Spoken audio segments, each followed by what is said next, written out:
Hi families, மட்டனுக்கே tough கொடுக்குற மாதிரி ஒரு எக் குழம்பு செய்யலாமா? வாங்க எப்படி செய்யுதுன்னு பார்ப்போம். இதுக்கு பப்படம் மட்டுமே போதுங்க, அவ்வளோ டேஸ்ட்டாக இருக்குங்க.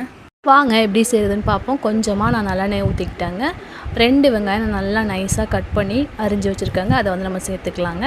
சீக்கிரமே நம்மளுக்கு வெங்காயம் வதங்கி வரதுக்காக 1 ஸ்பூன் உப்பு போட்டு ஃபஸ்ட்டே வதக்கிக்கோங்க. அப்போ தான் நம்மளுக்கு வெங்காயம் சீக்கிரம் வதங்கி வருங்க. 1 ஸ்பூன் வந்து மிளகாத்தூள் சேர்த்துக்கிட்டேங்க.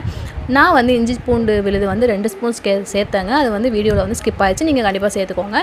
2 தக்காளி வெட்டி வச்சுருக்காங்க, அதையும் நல்லா சேர்த்து நம்ம வதக்கி விட்டுக்கலாங்க. இப்போ பாருங்கள், 4 ஸ்பூன் கரம் மசாலா சேர்த்துருக்கேன், 1 ஸ்பூனு மிளகு சேர்த்துருக்கேன், 2 ஸ்பூனு ஜீரகத்தூள் சேர்த்துருக்கேங்க. அது எல்லாமே இந்த மசாலாவிலே நம்ம அந்த வெங்காய தக்காளியை நம்ம வதக்கி விட்டு எடுத்துக்கலாங்க. இப்போ பாருங்கள், 2ஆவதாக வச்சுருக்க தேங்காய் பாலை வந்து நம்ம ஊற்றிக்கலாங்க. ஊற்றி உப்பு மட்டும் செக் பண்ணிக்கோங்க. நம்ம போட்ட ஃபஸ்ட்டு 1 ஸ்பூன் போட்ட உப்பு அது கரெக்டாக இருக்குங்க.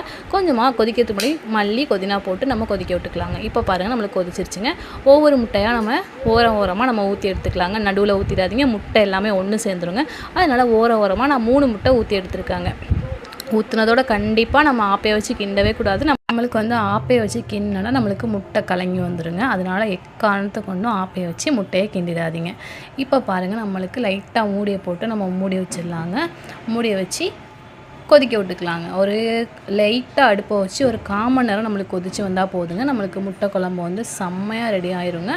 பாருங்கள் எவ்வளோ சூப்பராக கொதிக்குதுன்னு. இப்போ வந்து பாருங்கள், முட்டை நம்மளுக்கு வெந்துருச்சுங்க. செக் பண்ணி பார்ப்போங்க.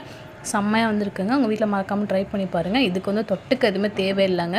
ஒரு முட்டையை வச்சு ஒரு அப்பளத்தை வச்சு நம்ம ஒரு தட்டு சாப்பாடு சாப்பிட்றலாங்க. அவ்வளோ டேஸ்ட்டாக இருக்குங்க. மறக்காமல் ட்ரை பண்ணி பாருங்கள். வீடியோ பிடிச்சிருந்தா லைக் பண்ணுங்கள், ஷேர் பண்ணுங்கள், கமெண்ட் பண்ணுங்கள். மறக்காமல் நம்ம ரிஃபாத் கிச்சன் சேனலை சப்ஸ்கிரைப் பண்ணிட்டு பாருங்கள். கவலை இல்லாமல் வந்து சந்தோஷமாக சமைங்க, சந்தோஷமாக சாப்பிடுங்க. தேங்க்ஸ் ஃபார் வாட்சிங்.